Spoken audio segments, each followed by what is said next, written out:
let's talk about this episode. This episode was bananas, okay? I don't know if you've seen it, but it was off the chain. I said these inmates slash parolees have the audacity to talk to somebody the way that they did.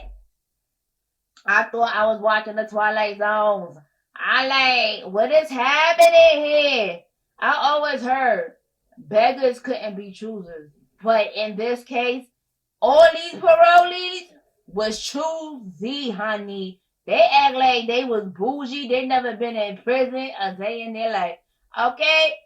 And we gonna talk about Tayler and Chance. Baby, I said that scene with Tayler and Chance, I did not like it. I did not. First of all, I don't like nobody on this show. The only thing I liked about this show was the two dogs that they show on the door. I like they the only ones that got sense out of all these people. But let's get into Tayler and Chance, okay? That scene when he was in the bed with Tayler and Tayler discovered that he had contact information about all the females that he was talking to while he was in prison, and there's 85 on that list. So in the confession, Chance have the kahunas to say that Tayler should be lucky that he chose her, okay? Because he could have chose other people who did not have a lot of bills and who don't have any children. And I said, no, he didn't. I said, this episode showed this man is a coward and he's a punk for saying that. And then had the audacity to say he's not getting rid of none of his contacts, but want her to get rid of the picture in her phone of her deceased fiance. I said, Chance is coming off as a narcissist and a manipulator, okay? Because she wanted him to get rid of the contacts, and he said no. But want her to get rid of the man that's in her phone that's not even alive. And I said, Tayler, don't do it. Don't do it. Because he's not making no sacrifice for you. Why are you sacrificing everything? That statement he made in the confession was crazy. What he said. It was crazy. I feel like the reason why Chance chose Tayler is because he smelled desperation on her. He knows that this lady wants a father figure in her children's lives. She's easy to be manipulated, okay? Because he said he had other choices to choose from. So why he didn't go with the other choices? Because he know none of the ladies that was on that list know they would have put up with his bullcrap that he's doing to Tayler. I don't think they really need him like that. They probably didn't need him, okay, in the first place. And they wouldn't put up with his BS. And I said, this shows how this man is a weak man. And he is not ready to be a boyfriend, a stepfather, and he is not able to lead a household, okay? I'm like, you chose a single mother who have 2 children, okay? And you have nothing.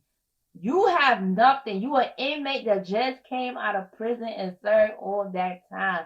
And you have the audacity to come into a single mother's life with 2 children, taking money and food out of her pocket. Because that money that she's giving to you, contributing to you, you're taking away from her 2 little children. And I'm saying, since he has a job, do he still have the job since he don't have his license? Because I like, as a man, are you even, as a man that's in their life, are you even contributing to anything to this woman's life? Because to me, it looks like you're just tearing her down. And this is unacceptable. And I'm like, Tayler needs to grow a backbone, okay? You need to put your foot down and say, hey, it is not okay to talk to me like that. And you continue to talk to me like that, you're going to have to roll out, okay? I say, Chance saw an opportunity of a weak woman, and he is taking advantage of her. And when her sister came out, I thought her sister was going to put him in his place. I said she should have put him in the place. And I would have told him to leave. After he got out of prison, he should have been paroled at a halfway house instead of Tyler house. Because the way he's talking to Tyler, I bet you he won't do it to the counselors at the halfway house. I bet you he won't talk that way towards his parole officer.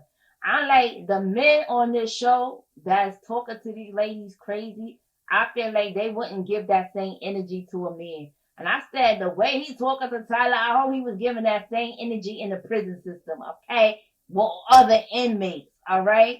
And I said this shows how you're a weak man. To belittle, to downgrade a woman shows you're weak.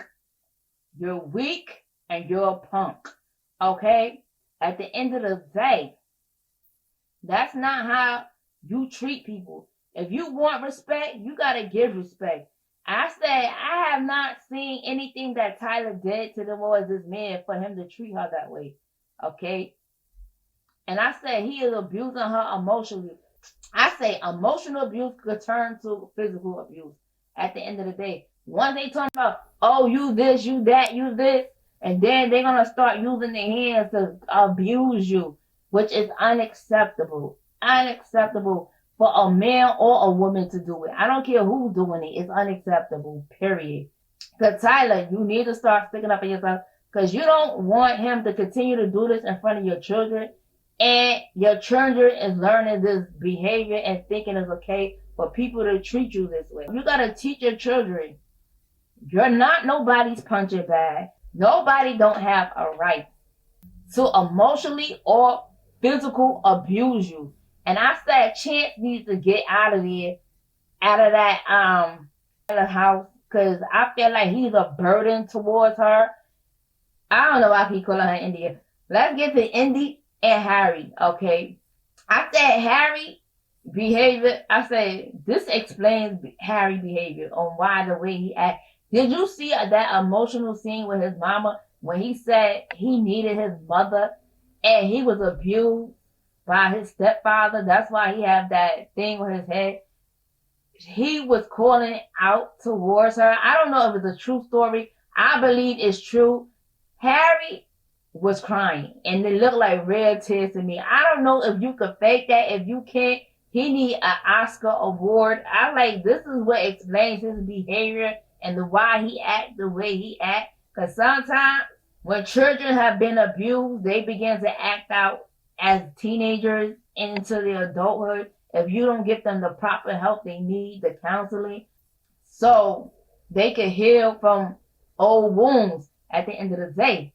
And I said, I know his mother felt bad. She was like, I had to go to work. I don't know if it's a true story. I hope they're not faking that. I like that'd be crazy to be faking some storyline like that.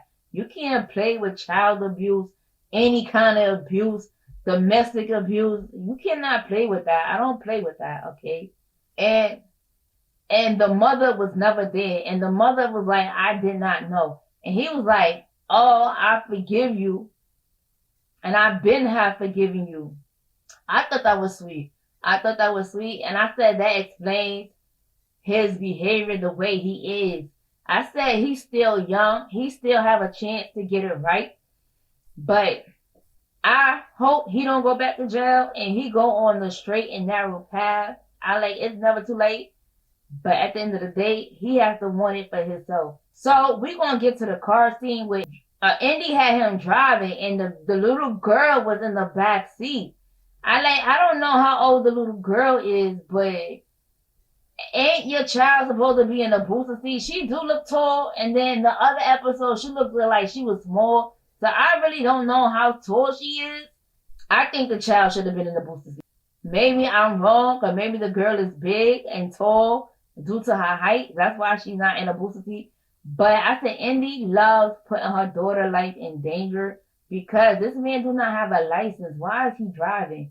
I said, why you cannot say no to this man? Why you have to always say yes to him? Like, these ladies are so desperate for a man. They're willing to put up with any kind of behavior, willing to accept anything.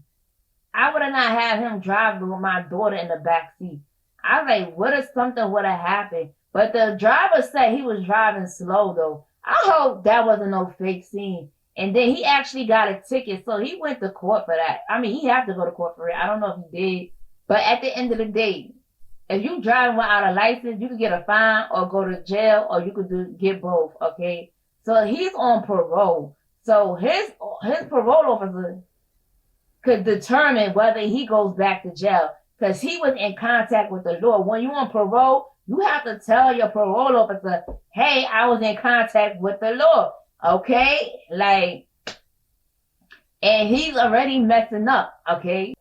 I just didn't like that, but the scene with the mom was very emotional and explained why he is the way he is due to his stepfather. Let's talk about Kaylah and Martel. What happened? I was so confused what happened. I'm like, why is this man fussing with this lady? I said, when he entered that lady's house and saw the kitchen, I thought her house was clean. She had a little crumbs on stove.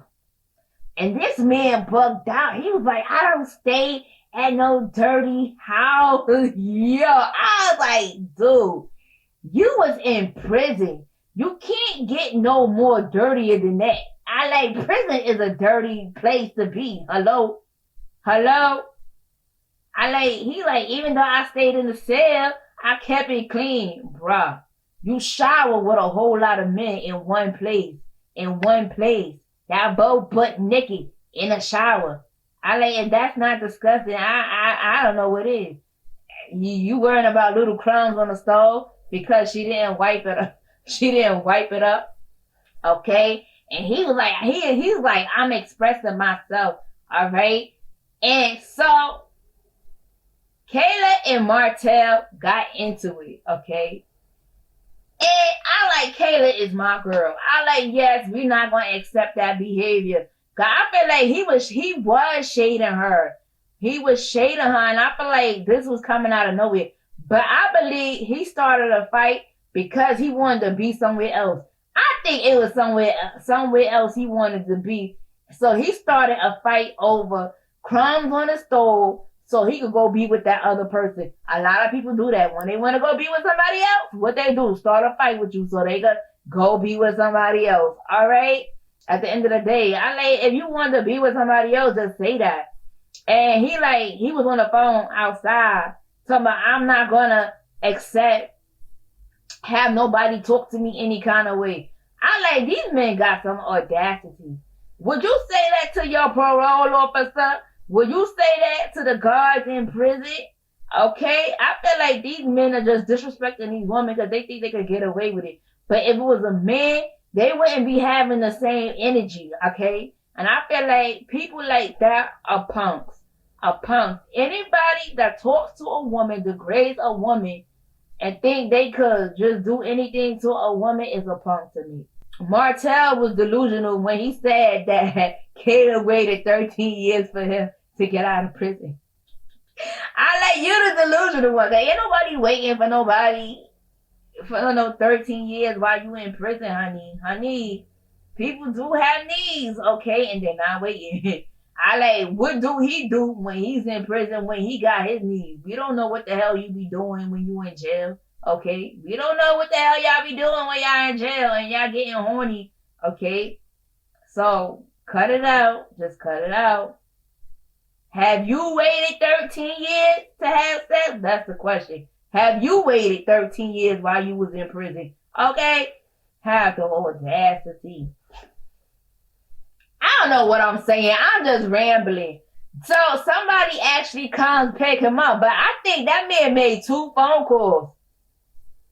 First phone call, I don't think that was his homie. Then he made a second phone call. Talking about, I think the first phone call was a female. But in the second phone call was a man. That's just my opinion. I think he started that fight because he really wanted to be somewhere else. I guess he probably saw how the living space was probably small. And he like, nah, the other girl probably have a bigger space.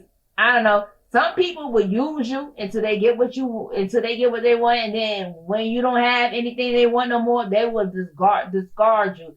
And I thought Kaylah held it down. She told him to leave. That's right.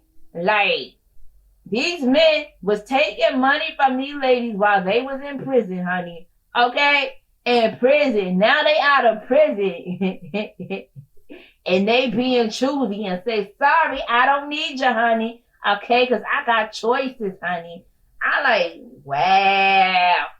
These men out of control. They out of control, honey. I like, wow. This is how they do you. After they use you, they discard you like trash. Okay?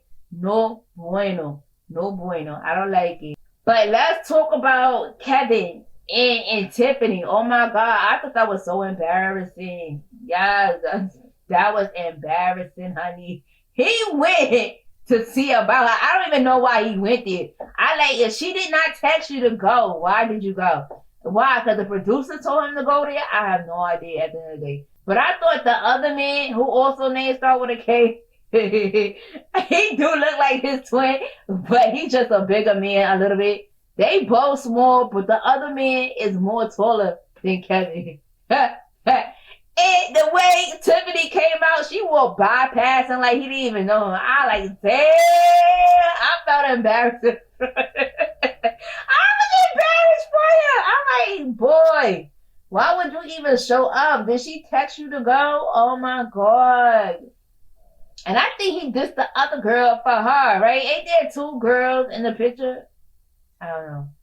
He don't want to be bothered with the other girl, but wanted to be bothered with Tiffany. Well, I guess you reap what you sow. I don't know. Well, the scene where the man made a Texas waffle, I'm like, dude, I don't know if the waffle was for Tiffany.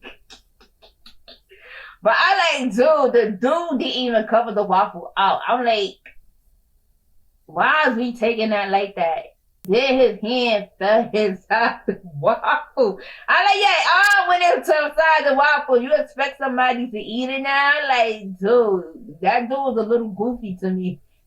So Kevin was talking trash to the other guy.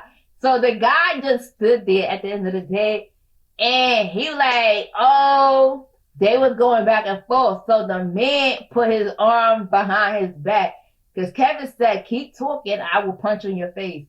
And Kevin punched him in the face. The man fell on the ground. Why I thought this scene was so funny, because I think the scene was fake. I don't really think that man knocked him out cold. Some people do have a powerful punch, but I don't think he does. I've seen many battles. People get in fights with weapons, and I haven't seen nobody get knocked out like that. Why I think that was a fake scene, though? Where he punched her and he pretend like he knocked out though. Or do you really believe that punch was real? I believe that was fake. Okay? Because if somebody's saying that if I'm going to fight with you, you don't put your hands behind your back. You get ready to square up so you can defend yourself. But this man put his hand behind his back so the man could punch him. I believe Love After Lockup paid that man to take that punch, okay? And pretend like he was down for the count. There ain't nobody come to pick him up. And nobody ain't come by him to say, are you okay? Are you okay? Call the ambulance. Nobody did nothing. They just had the camera laid on him. Yo, I thought that scene was so funny. I like that scene was so fake. Get out of here with that, okay? But I thought it was funny, though. It was funny. It was fun. That whole scene from the beginning to the end was fun. Because the lady didn't want to be bothered with Kevin. And he like, forget both of them. They both hoes. I like Kevin was in his feelings, honey. I like, there's nothing worse than an emotional man. Let me tell you. I think an emotional man could be worse than an emotional woman. That's just my opinion. I think nothing is more worse than a man that's in his emotions. Baby, they can be petty. They can be petty, honey. And they be very vengeful, too. They ready to get revenge on you. Yeah, I can. That scene was so funny. Am I forgetting something? I probably am. But that's all I got for Love After Lockup. I thought this episode was crazy. And I said to anybody that's in a relationship, I say treat people how you would want to be treated. If you don't want to be treated nasty, don't treat other people nasty. You get the same energy that you put out. And like I said, karma is coming to reap for everybody. Everybody. If I don't do right, karma coming to reap for me too, baby. I ain't above, let me tell you, I ain't above karma either, honey. If I'm doing wrong, I'm gonna reap what I sow too at the end of the day. But I thought this episode was bananas. It was off the hook. Thank you for watching. Thank you for listening. And thank you for tuning in. Hey! I'm feeling myself. Honey. I'm feeling myself. I said at the end of the day, you got to love you. Nobody is going to love you like God in you. Don't let nobody walk all over you. You got to set boundaries with people. Like, if you don't like something, stick up for yourself and say something. I don't like what you're doing. That is making me feel uncomfortable.